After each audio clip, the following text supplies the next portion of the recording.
Welcome students, my self Sanjay Rai. पिछले video में मैंने आप लोगों को पढ़ाया था मेंडेलियन इनहेरिटेंस, जिसमें मैंने आपको monohybrid cross, dihybrid cross ये दोनों बताया था। मोनो हाइब्रिड क्रॉस के बेसिस पे मेंडल ने अपने एक स्टेटमेंट और एक लॉ दिया था, law of dominance and law of segregation. और डाई हाइब्रिड क्रॉस के बेसिस पे उन्होंने अपना दूसरा लॉ दिया था, law of independent assortment. Monohybrid cross का जो फिनोटिपिक रेशियो होता है वो 3:1 होता है, और उसका जो जीनोटिपिक रेशियो होता है 1:2:1 होता है। और जो डाई हाइब्रिड क्रॉस होता है, और डाई हाइब्रिड क्रॉस का जो फिनोटिपिक रेशियो होता है वो 9:3:1 होता है। तो इस टॉपिक से रिलेटेड इसको मैंने आपको बता दिया है, और इसमें अगर कोई समस्या, अगर किसी तरह का कोई प्रॉब्लम्स आपको आ रही हो तो आप मुझे व्हाट्सएप के थ्रू क्वेश्चन आप दे सकते हैं, मैं उसका सलूशन अगले वीडियो में दूंगा। आज हम जो टॉपिक ले रहे हैं वो है मेंडेलियन डिसऑर्डर। मेंडल ने जो एक्सपेरिमेंट किया था उससे कुछ डिसऑर्डर मिले, जो अलग अलग साइंटिस्टों ने फिर दूसरे जो प्लांट में एक्सपेरिमेंट किया तो उनको उस तरह का रिजल्ट नहीं मिला जिस तरह का रिजल्ट मेंडल को मिला था। जिसमें से एक मेंडेलियन डिसऑर्डर है इनकम्प्लीट डोमिनेंस। हालांकि मेंडल के जितने भी लॉ हैं, law of segregation and law of independent assortment, इसमें से law of segregation universally accepted है। गलत क्या हुआ उनका लॉ, उनका एक स्टेटमेंट गलत हो गया, आगे जा करके पाया गया, वो है लॉ ऑफ डोमिनेंस। और जो उनका डाई हाइब्रिड क्रॉस के बेसिस पे उनका जो लॉ था, लॉ ऑफ इंडिपेंडेंट असार्टमेंट, ये आगे जा करके ये लॉ जो है वो सही नहीं हुआ, क्योंकि इसमें उन्होंने जो टर्म्स जो उन्होंने बताया कि जीन जो होते हैं बिल्कुल फ्री होते हैं, एलील्स फ्री होते हैं, आगे बताया गया कि ये फ्री नहीं होते हैं, वो आपस में लिंक्ड होते हैं और उनके बीच में लिंकेज पाया जाता है। तो पहला आते हैं हम लोग, जो फर्स्ट डिसऑर्डर है वो है इनकम्प्लीट डोमिनेंस। इनकम्प्लीट डोमिनेंस इसकी स्टडी किया था कार्ल कोरेंस ने। दो अलग अलग प्लांट पे इसकी स्टडी हुआ। एक था 4 o'clock जिसे हम मिराबिलस जल्पा कहते हैं, और दूसरा जो प्लांट था वो स्नैप ड्रैगन, जिसको हम डॉग फ्लावर भी कहते हैं। इसका बॉटनिकल नेम है एंटीहेरिनम माजस। तो इस प्लांट पे जब किया गया, इस प्लांट के जो फ्लावर होते हैं वो रेड और वाइट होते हैं, और जब इन पे क्रॉस किया गया, एक प्योर ब्रीडिंग प्लांट लिया गया जिसका फ्लावर रेड था, और एक प्योर ब्रीडिंग प्लांट लिया गया जिसका फ्लावर वाइट था, और जब इसके बीच में क्रॉस कराया गया तो according to Mendel, out of 2 character, जब कोई हम 1 पेयर ऑफ कंट्रास्टिंग कैरेक्टर लेते हैं तो F1 जनरेशन में मेंडल के अकॉर्डिंग कोई एक कैरेक्टर ही अपीयर होना चाहिए। लेकिन जब यहाँ एक्सपेरिमेंट किया गया तो पाया गया कि न तो कोई, दोनों में से कोई भी कैरेक्टर F1 जनरेशन में एक्सप्रेस नहीं किया, न ही रेड आया और न ही वाइट आया। इसकी जगह एक इंटरमीडिएट कैरेक्टर आ गया। तो इनकम्प्लीट डोमिनेंस क्या मतलब करता है? इनकम्प्लीट डोमिनेंस का मतलब क्या होता है? Incomplete dominance state that in F1 generation neither of any parental character appear, instead a intermediate character is appear। मतलब दोनों में से जब कोई भी कैरेक्टर ना आए और उसकी जगह क्या आ जाए, कोई एक इंटरमीडिएट कैरेक्टर आ जाए, तो उसे हम क्या कहते हैं? इनकम्प्लीट डोमिनेंस है। तो इनकम्प्लीट डोमिनेंस की स्टडी किया था कार्ल कोरेंस ने। प्लांट सेलेक्ट जो था वो था 4 o'clock, जिसका बॉटनिकल नेम है मिराबिलस जल्पा, और दूसरा जो है स्नैप ड्रैगन, और इसका बॉटनिकल नेम है एंटीहेरिनम माजस। अब सीबीएसई में जो एग्जाम्पल है वो स्नैप ड्रैगन्स को लेकर दिया गया है, और यूपी बोर्ड में या दूसरे बोर्ड में जो एग्जाम्पल दिया गया है वो 4 o'clock का एग्जाम्पल दिया गया है। तो जो स्नैप ड्रैगन के एग्जाम्पल को लेकर हम एक्सप्लेन करते हैं कि स्नैप ड्रैगन में जो फ्लावर होता है वो, स्नैप ड्रैगन में जो फ्लावर होता है वो 2 टाइप का फ्लावर होता है, एक रेड होता है और एक वाइट होता है। तो हम जब एक्सपेरिमेंट करते हैं, जब भी हाइब्रिडाइजेशन एक्सपेरिमेंट करते हैं, तो मैंने पहले ही दिन बताया आपको, in hybridization experiment first of all we select a parent, और जो भी पेरेंट हम सेलेक्ट करते हैं, जिस कैरेक्टर को लेकर एक्सपेरिमेंट करेंगे, उस कैरेक्टर के लिए रिस्पॉन्सिबल जो जीन होते हैं वो होमोजाइगस होना चाहिए, मतलब वो प्योर ब्रीडिंग प्लांट का होना चाहिए, प्योर ब्रीडिंग लाइन का होना चाहिए। तो स्नैप ड्रैगन में जो फ्लावर है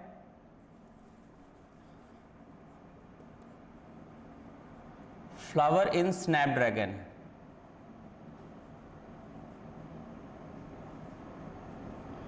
क्या फ्लावर है?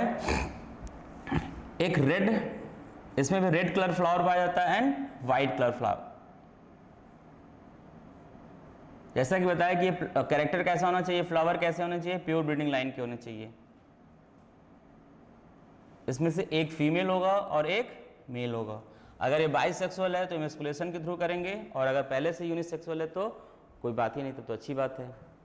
अब सिंबल देंगे कैपिटल आर, स्मॉल आर, ये कंट्रास्टिंग कैरेक्टर हैं इसलिए सिंबल भी ऐसी तरह से यूज करते हैं। इसके बाद क्या होगा इसमें, गैमेटोजेनेसिस,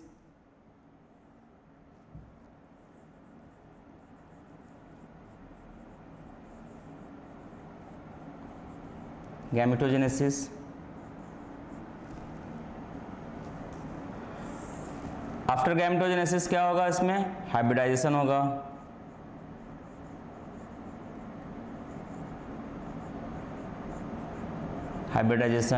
ये दोनों गैमेट फ्यूज किए, जाइगोट बना, जाइगोट सीड बना। जब सीड को लगाया गया और जब वो प्लांट मैच्योर हुआ तो उसमें फ्लावर कैसा आना चाहिए, यह है F1 जनरेशन। जब इस प्लांट को लगाया गया तो इसमें फ्लावर कैसा होना चाहिए, according to Mendel, out of 2 character only 1 character is expressed, कोई दो उनमें से कोई एक कैरेक्टर आना चाहिए, या तो रेड आना चाहिए या वाइट आना चाहिए। लेकिन यहाँ ऐसा नहीं हुआ, न ही रेड आया और न ही वाइट आया, बल्कि एक इंटरमीडिएट कैरेक्टर ये दे दिया, और ये फ्लावर का कलर कैसा हो गया, पिंक कलर का हो गया। So what is incomplete dominance? Incomplete dominant state that if we made a cross between one pair of contrasting character, then in F1 generation neither of the parental character appear, and instead a intermediate character is appear. जब हम cross कराते हैं तो Mendel के according दोनों में से कोई एक आना चाहिए, लेकिन यहाँ दोनों में से कोई भी एक कैरेक्टर नहीं आ रहा है, बल्कि एक नया कैरेक्टर आ जा रहा है, एक इंटरमीडिएट कैरेक्टर आ रहा है। इसको हम जो है पिंक। अब पिंक क्या है, it is near to red but not red, मतलब इनकम्प्लीट क्यों बोल रहे हैं, क्योंकि ये इसके ऊपर डोमिनेंट तो हुआ है लेकिन रेड तो नहीं आया ना, पूरी तरह से डोमिनेंट नहीं हुआ, इसलिए इसको क्या कर रहे हैं, इनकम्प्लीट कर रहे हैं। इंटरमीडिएट क्यों कर रहे हैं, क्योंकि ना तो रेड है और ना वाइट है, उसके बीच में आ गया, इसलिए इसको क्या बोल रहे हैं, इनकम्प्लीट डोमिनेंस कह रहे हैं। सो अगर आपसे कोई पूछे इनकम्प्लीट डोमिनेंस का मतलब क्या होता है, तो इनकम्प्लीट डोमिनेंस का मतलब होता है neither of the parental character appear in F1 generation. जब कोई भी पेरेंटल कैरेक्टर F1 जनरेशन में अपीयर न हो तो उसे हम इनकम्प्लीट डोमिनेंस कहते हैं। अब यहाँ लॉ ऑफ डोमिनेंस का तो आपको डेविएशन साफ साफ दिख रहा है कि लॉ ऑफ डोमिनेंस कहता है कि आउट ऑफ 2 1 कैरेक्टर अपीयर, कोई ना कोई एक डोमिनेंट होगा, और यहाँ क्या हो रहा है, कोई डोमिनेंट नहीं हुआ। अब तुरंत उनके दिमाग में आया कॉल कोरेंस में, तो इसका मतलब क्या हुआ, जब इंटरमीडिएट कैरेक्टर आया तो इसका मतलब ये हुआ कि ये जो दोनों गैमीट हैं जब फ्यूज हुए तो इनके जो जीन है वो आपस में ब्लेंड कर गए, इसी वजह से ये पिंक आया। तो अब ये चेक करना था कि ब्लेंड हुआ है कि नहीं हुआ, ब्लेंडिंग हुई है कि नहीं हुई है, और जब इसको चेक करने के लिए तरीका वही है कि इसको हम F2 जनरेशन में लेकर जाएं। तो जब हम इसको F2 जनरेशन में लेकर जाते हैं तो आपको पता है ये क्या कराते हैं, सेल्फिंग कराते हैं, सेल्फिंग कराएंगे। तो F2 जनरेशन में दोबारा गैमेटोजेनेसिस होगा,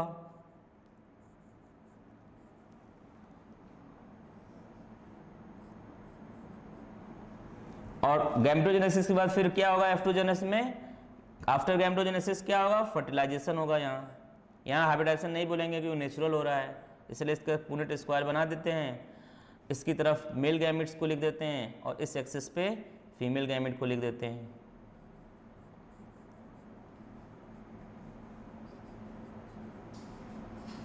ये हुआ F2 जनरेशन।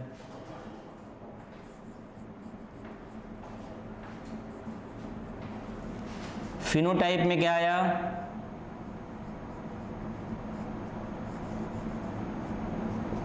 फिनोटाइप में क्या आया, ये रेड हो गया, ये दोनों पिंक,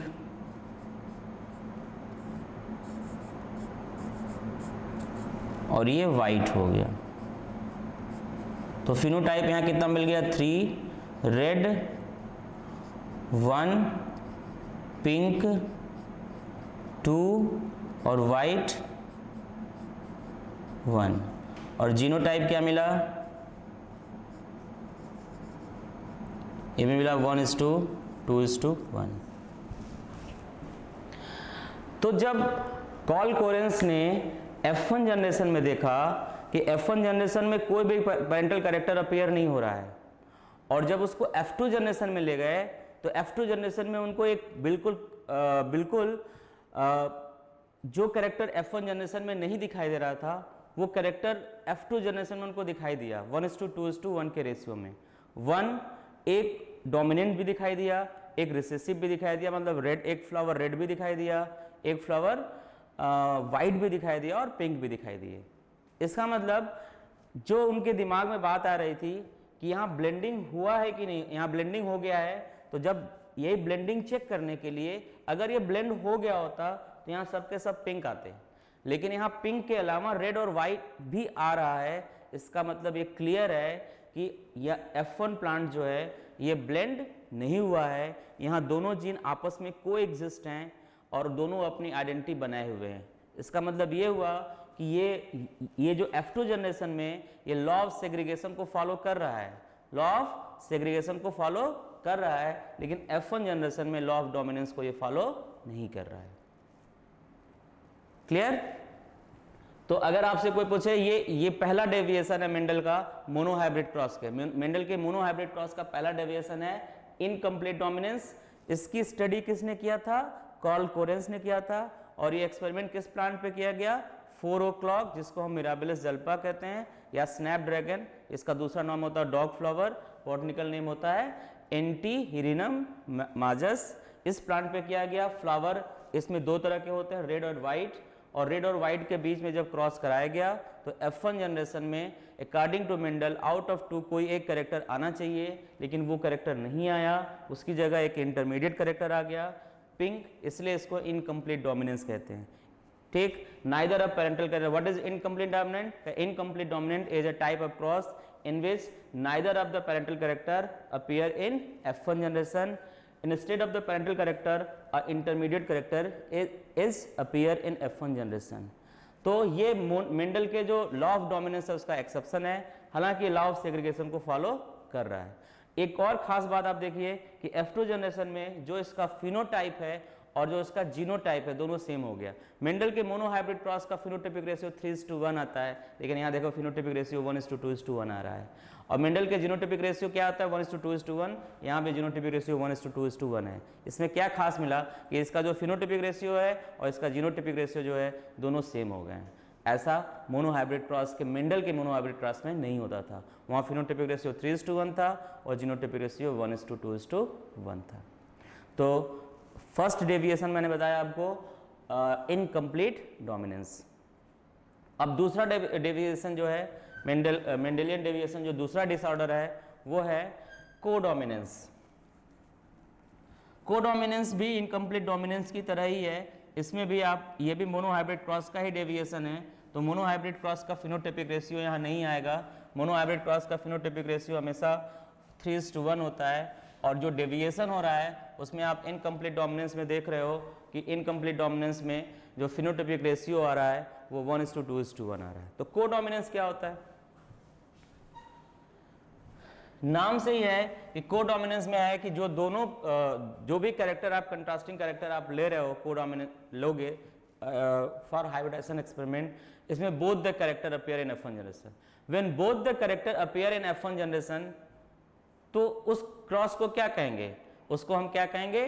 कोडोमिनेंस कहेंगे। मतलब यहाँ कोई भी रिसेसिव नहीं हो गया, यहाँ बोथ जो दोनों के दोनों जो कैरेक्टर्स होंगे एक साथ अपीयर हो जाते हैं, और इसलिए उसको हम क्या कहते हैं? कोडोमिनेंस कहते हैं। कोडोमिनेंस। अब कोडोमिनेंस की स्टडी ह्यूमन में किया जाता है। ह्यूमन में अगर हम ब्लड ग्रुप की स्टडी करें, अगर हम ह्यूमन में ब्लड ग्रुप की स्टडी करें तो इसको दो तरीके से इसको समझाया गया है। एक है MN blood group, MN blood group, Mn blood group. ये M और N क्या है कि M और N ये दोनों एंटीजन हैं।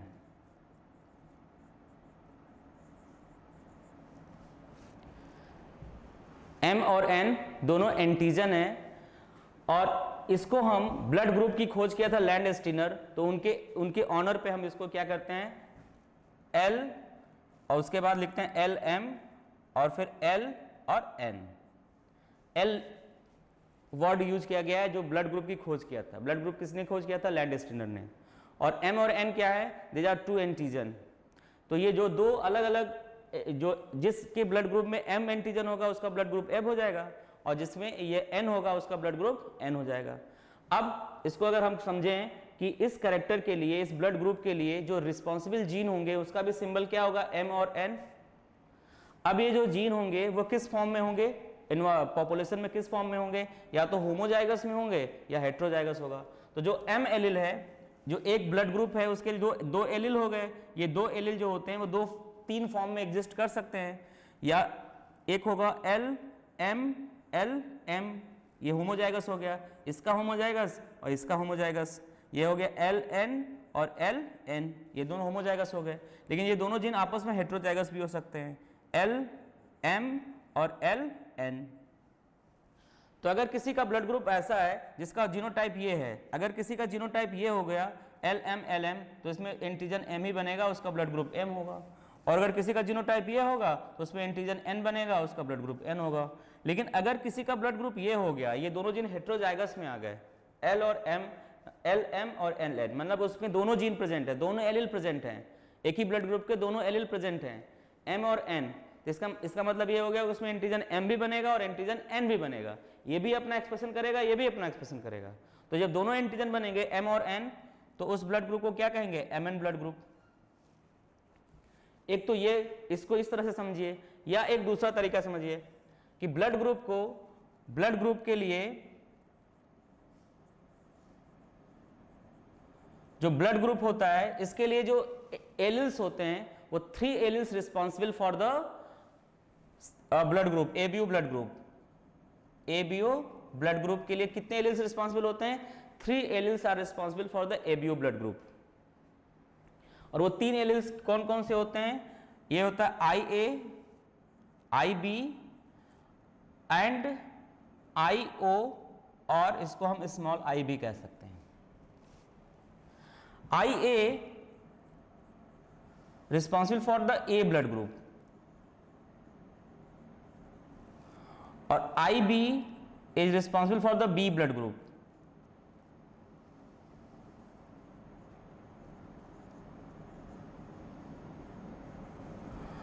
और जो IO होगा it is responsible for the O blood group.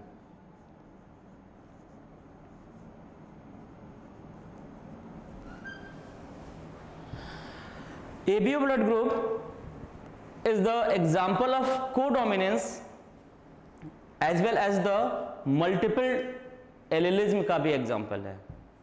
लेकिन ABO ब्लड ग्रुप में, जैसे ABO मैंने लिख दिया, तो इसको अगर हम अलग अलग पढ़ें तो जिसमें एंटीजन A होगा उसके ब्लड ग्रुप को क्या कहेंगे? A कहेंगे। जिसमें एंटीजन B होगा उसके ब्लड ग्रुप को क्या कहेंगे? B कहेंगे।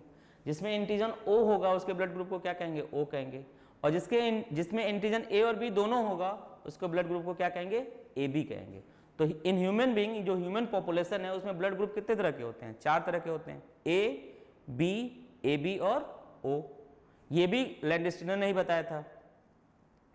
तो इसमें से A is the not example of codominance, B भी कोडोमिनेंस का एग्जाम्पल नहीं है और O ब्लड ग्रुप भी एक कोडोमिनेंस का एग्जाम्पल नहीं है। केवल AB ब्लड ग्रुप ही कोडोमिनेंस का एग्जाम्पल होता है। इसको ऐसे समझिए, जो ब्लड ग्रुप का क्लासिफिकेशन किया गया है वो किसके बेसिस पे किया गया है? जो ब्लड ग्रुप का क्लासिफिकेशन किया गया है वो एंटीजन के लिए, एंटीजन के बेसिस पे किया गया है। Blood group, antigen, antibody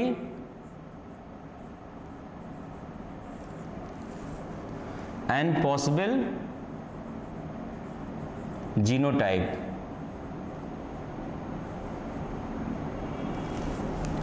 possible genotype जिसमें एंटीजन ए होगा उसका ब्लड ग्रुप ए होगा, और उसमें एंटीबॉडी जो होता है वो बी होता है।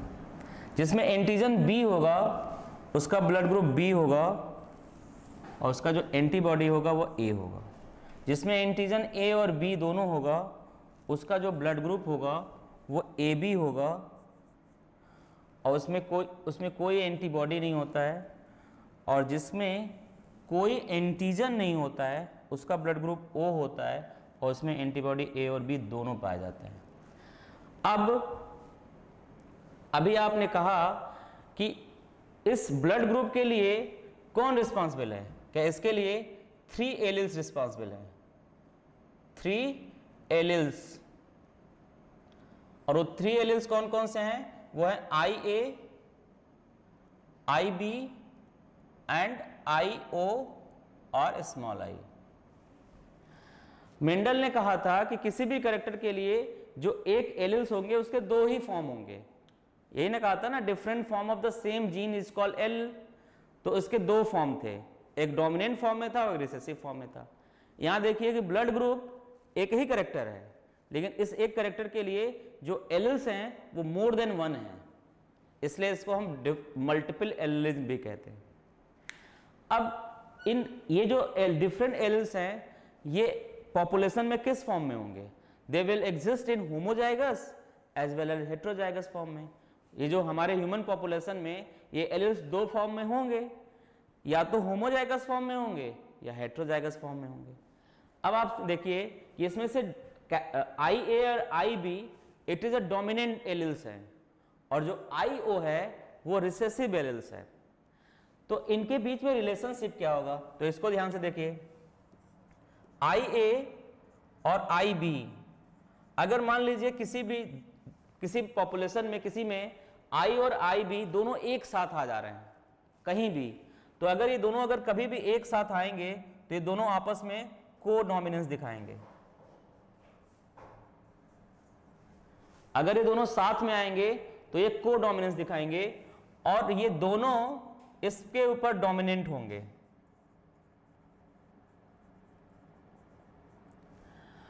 मतलब IA और IB जब साथ आएंगे तो ये क्या दिखाएंगे?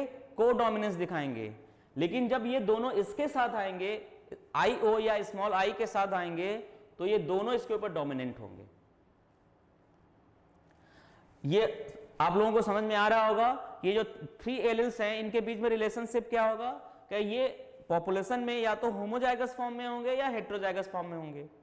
तो अगर हम पहला देख रहे हैं, कह रहे हैं कि जो IA है इसका होमोजाइगस फॉर्म क्या होगा? इसका होमोजाइगस फॉर्म होगा IA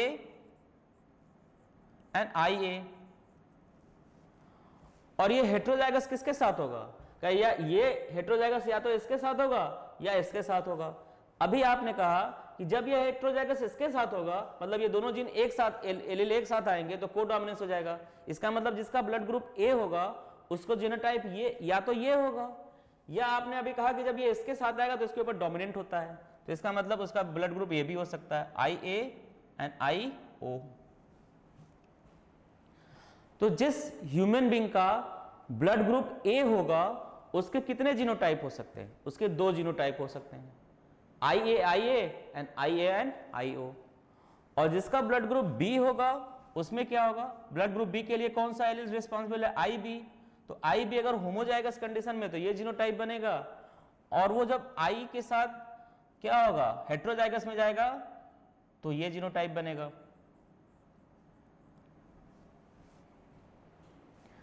उसी तरह से जब ये दोनों आपस में हेट्रोजाइगस हो जाएंगे IA एंड IB, तो इसका मतलब ये भी अपना एक्सप्रेशन देगा और ये भी एक्सप्रेशन देगा। तो IA और IB जब दोनों एक साथ आएंगे तो वो एंटीजन AB बना देगा और एंटीजन B भी बना देगा। उस कंडीशन में उसका ब्लड ग्रुप क्या हो जाएगा? AB हो जाएगा। इसका मतलब जिसका ब्लड ग्रुप AB होगा उसका जीनोटाइप ये होगा। अब आपने कहा कि ये रिसेसिव जीन है, और मेंडल ने कहा था कि रिसेसिव जीन अपना एक्सप्रेशन कब देता है? कि रिसेसिव जीन अपना एक्सप्रेशन केवल होमोजाइगस कंडीशन देगा। इसका मतलब जिसका ब्लड ग्रुप O होगा उसका जीनोटाइप IO या इसी कंडीशन में अपना एक्सप्रेशन देगा वो। Is that clear? तो ये समझ में आ रहा होगा आपको। अब आपको इसको एग्जांपल से समझिए। कोडोमिनेंस का मतलब क्या होता है? अगर आपसे पूछा what is codominance, codominance means both of the parental character appear in F1 generation. मतलब जो भी कैरेक्टर के लेकर आप क्रॉस करा रहे हो वो दोनों कैरेक्टर F1 जनरेशन में एक्सप्रेस हो जाए तो उसे हम कोडोमिनेंस कहते हैं। तो इस ABO ब्लड ग्रुप में केवल AB ब्लड ग्रुप ही कोडोमिनेंस का एग्जाम्पल है, जिसमें जब एलिल A और एलिल B दोनों एक साथ आते हैं तो एलिल A भी अपना एक्सप्रेशन देता है, वो एंटीजन A बना देता है, और एलिल B भी अपना एक्सप्रेशन देता है, वो एंटीजन B बना देता है, और एंटीजन A और B दोनों होने की वजह से उसका ब्लड ग्रुप AB कहा जाता है। अब इसको आप फ्लो चार्ट से समझिए, एग्जाम्पल से, कि अगर आपसे कहा जाए कि एक in human being a male is a blood group A and female is a blood group B. So what will be the possibility of blood group in their offsprings? कहा जाए कि एक ह्यूमन बीइंग है, एक mail है जिसका blood group A है और एक फीमेल है जिसका ब्लड ग्रुप B है। अब आप बताइए कि इनके जो ऑफस्प्रिंग्स होंगे उसमें क्या ब्लड ग्रुप होने की पॉसिबिलिटी है? तो तुरंत आप कहेंगे AB। ऐसा नहीं है। जब तक आपको किसी ह्यूमन बीइंग का जीनोटाइप ब्लड ग्रुप से, केवल ब्लड ग्रुप से आप उसके केवल ब्लड ग्रुप से ये आप बता नहीं सकते कि ऑफस्प्रिंग्स का ब्लड ग्रुप क्या होगा जब तक आप उसका जीनोटाइप ना पता हो। तो फॉर एग्जांपल, क्यों ऐसा मैं कह रहा हूं? क्योंकि अगर मैंने कहा ब्लड ग्रुप A है तो जीनोटाइप तो आपको नहीं पता है ना, कि अगर किसी का ब्लड ग्रुप A है तो जीनोटाइप ये भी हो सकता है, ये भी हो सकता है, 2 जीनोटाइप है। और कहा ब्लड ग्रुप B है तो ये भी जीनोटाइप हो सकता है, ये भी जीनोटाइप हो सकता है। उस केस में आप कैसे कर सकते हो कि कौन सा ब्लड ग्रुप ऑफस्प्रिंग्स का होगा? तो इसके लिए कैसे, क्या पॉसिबिलिटी हो सकती है? तो उसके लिए हम 4 पॉसिबिलिटी दिखा रहे हैं आपको।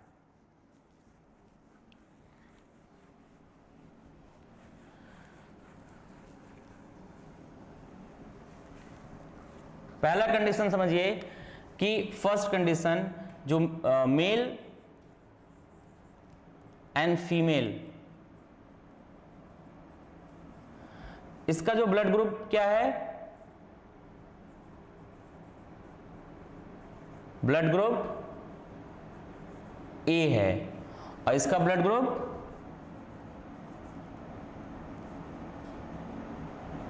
B है। तो आपका क्वेश्चन था कि अगर मेल का ब्लड ग्रुप A है और फीमेल का ब्लड ग्रुप B है तो ऑफस्प्रिंग्स का ब्लड ग्रुप क्या है? इसमें आपको जीनोटाइप तो नहीं पता है, तो आप पहली कंडीशन मान लीजिए कि दोनों होमोजाइगस हैं, दोनों प्योर हैं, मतलब दोनों में वो जो एलिल्स हैं वो बिल्कुल होमोजाइगस कंडीशन में। तो यहां लिख लेते हैं IA और यहां लिख सकते हैं IB एंड IB। अब क्या होगा? गैमेटोजेनेसिस होगा। तो यहां जितने भी गैमेट बनेंगे वो सब इसी टाइप के बनेंगे, और यहां जितने गैमेट बनेंगे वो सब इस टाइप के बनेंगे, और यहां जितने गैमेट बनेंगे वो इस टाइप के बनेंगे।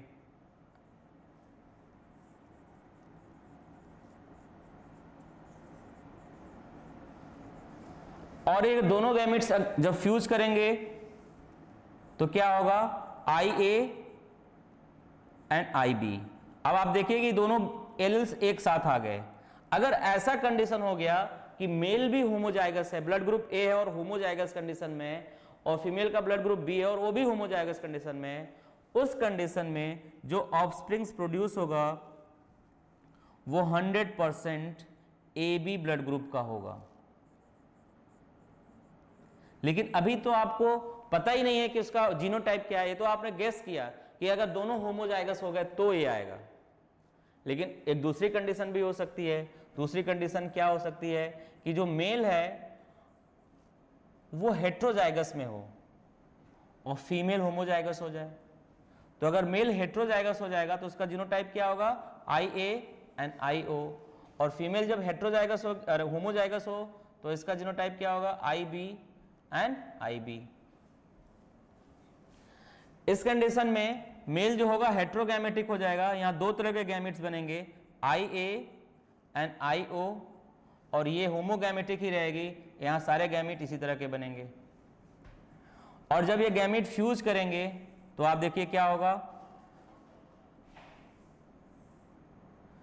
IA एंड IB, और जब ये इसको फ्यूज किया तो क्या हुआ, IB एंड IO। यहाँ देखिए क्या होगा, 50% चांस क्या हो जाएगा, AB ब्लड ग्रुप का हो जाएगा, और 50% चांस क्या हो जाएगा, B ब्लड ग्रुप का हो जाएगा।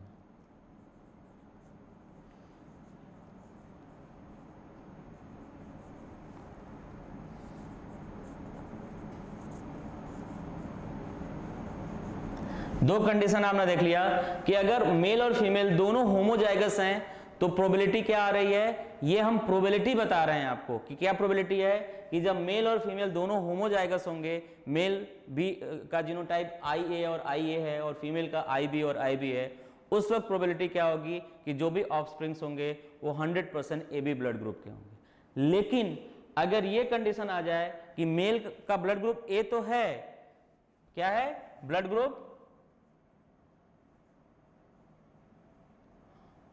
A है, लेकिन जीनोटाइप होमोजाइगस नहीं है, हेट्रोजाइगस है, और जो फीमेल है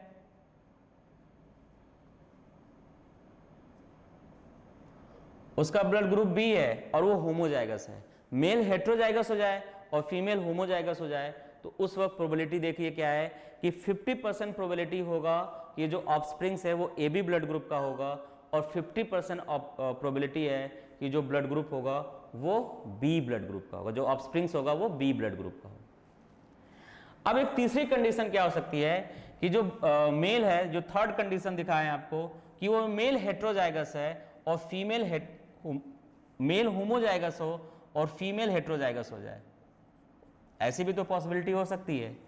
उस कंडीशन में क्या होगा, जो थर्ड कंडीशन होगा उसमें क्या होगा, जब गैमेटोजेनेसिस होगा तो मेल में सारे गैमेट्स ए इस तरह के बनेंगे, होमोगैमेटिक हो जाएगा, और फीमेल हेट्रोगैमेटिक हो जाएगी, यहां गैमेट इस तरह के बनेंगे।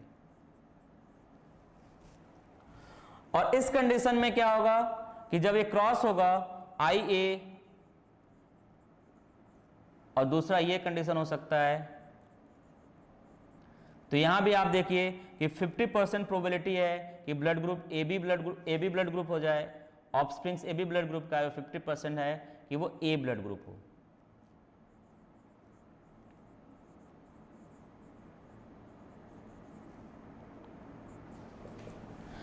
तो जब मेल होमोजाइगस होगा और फीमेल हेट्रोजाइगस होगा, उस कंडीशन में ऑफस्प्रिंग्स में का ब्लड ग्रुप क्या होगा, उसकी प्रोबेबिलिटी होगी कि 50% AB ब्लड ग्रुप होने की प्रोबेबिलिटी होगी और 50% A ब्लड ग्रुप होने की प्रोबेबिलिटी होगी।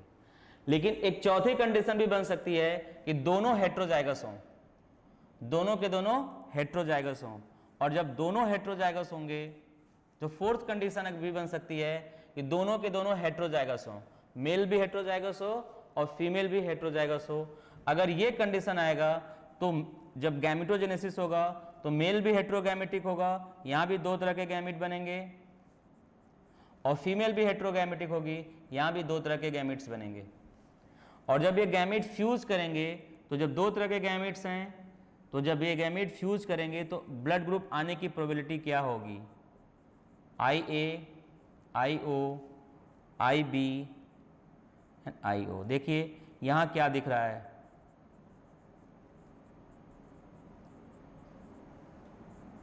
यहां आपको दिख रहा है कि जब दोनों हेट्रोगैमेटिक हो जाएंगे, मतलब जब दोनों हेट्रोजाइगस हो जाएंगे, उस कंडीशन में आपको क्या दिख रहा है कि चारों के चारों ब्लड ग्रुप आने की प्रोबेबिलिटी दिख रही है। AB भी दिख रही है, B भी दिख रहा है, A भी दिख रहा है और O भी दिख रहा है, और सबकी आने की प्रोबेबिलिटी 25% है। तो एक बात क्लियर हुआ कि हम ब्लड ग्रुप से किसी भी ऑफस्प्रिंग्स के, अगर पेरेंट का ब्लड ग्रुप पता हो, उस पेरेंट के ब्लड ग्रुप से ये हम कंफर्म नहीं कर सकते हैं कि जो ऑफस्प्रिंग्स आएगा उसका ब्लड ग्रुप क्या होगा। जब तक उसका जीनोटाइप नहीं पता होगा तब तक हमें डिटरमाइन नहीं कर सकते। तो ये हुआ कोडोमिनेंस। इस ABO ब्लड ग्रुप में कोडोमिनेंस का एग्जांपल केवल AB ब्लड ग्रुप है, A नहीं है, B नहीं है, O नहीं है, केवल AB ब्लड ग्रुप। देख रहे हैं जब ये डोमिनेंट जीन है, एलिल है, और ये भी डोमिनेंट एलिल है, जब ये दोनों डोमिनेंट एलिल एक साथ आ रहे हैं तो ये अपना एंटीजन ए बना दे रहा है और ये अपना एंटीजन बी बना दे रहा है। और यही ब्लड ग्रुप केवल एग्जाम्पल है कोडोमिनेंस का, बाकी ये भी कोडोमिनेंस का एग्जाम्पल नहीं है, ये भी कोडोमिनेंस का एग्जाम्पल नहीं है, ये भी कोडोमिनेंस का एग्जाम्पल नहीं है। एबीओ ब्लड ग्रुप के साथ क्या प्रॉपर्टी है कि ABO blood group is the example of codominance as well as it is also the example of multiple allelism. Multiple allelism क्यों कह रहे हैं कि मेंडल ने कहा था कि एक जीन के दो फॉर्म होंगे, उनको एलिल्स कहेंगे, लेकिन आप देख रहे हैं कि यहाँ एक ही कैरेक्टर है और उसके लिए रिस्पॉन्सिबल जो जीन है उसके दो से अधिक फॉर्म हैं। और वो दो से अधिक फॉर्म कौन कौन से हैं? एक है IA, एक है IB और एक है IO। इधर क्लियर? तो आज हमने आपको दो टॉपिक बताया, एक बताया मेंडेलियन डिसऑर्डर के दो टॉपिक बताए, और ये मोनोहाइब्रिड क्रॉस का डिसऑर्डर था। ये इसके एक था इनकम्प्लीट डोमिनेंस, इसका भी आप अगर देखेंगे तो फिनोटिपिक रेशियो क्या आना चाहिए था 3:1, लेकिन इनकम्प्लीट डोमिनेंस में भी फिनोटिपिक रेशियो क्या आ रहा है 1:2:1, 3:1 की जगह 1:2:1 आ रहा है। और कोडोमिनेंस में भी यही दिख रहा है कि जब हम F2 जनरेशन में जाएंगे तो phenotypic ratio according to Mendel आना चाहिए 3:1, लेकिन 3:1 नहीं आएगा, 1:2:1 आएगा। तो इनकम्प्लीट डोमिनेंस एंड कोडोमिनेंस दोनों में जो फिनोटिपिक रेशियो है F2 जनरेशन में वो 1:2:1 आ रहा है। दोनों में जो फिनोटिपिक रेशियो है वही जीनोटिपिक रेशियो है। इधर क्लियर? तो आज का वीडियो लेक्चर समाप्त होता है।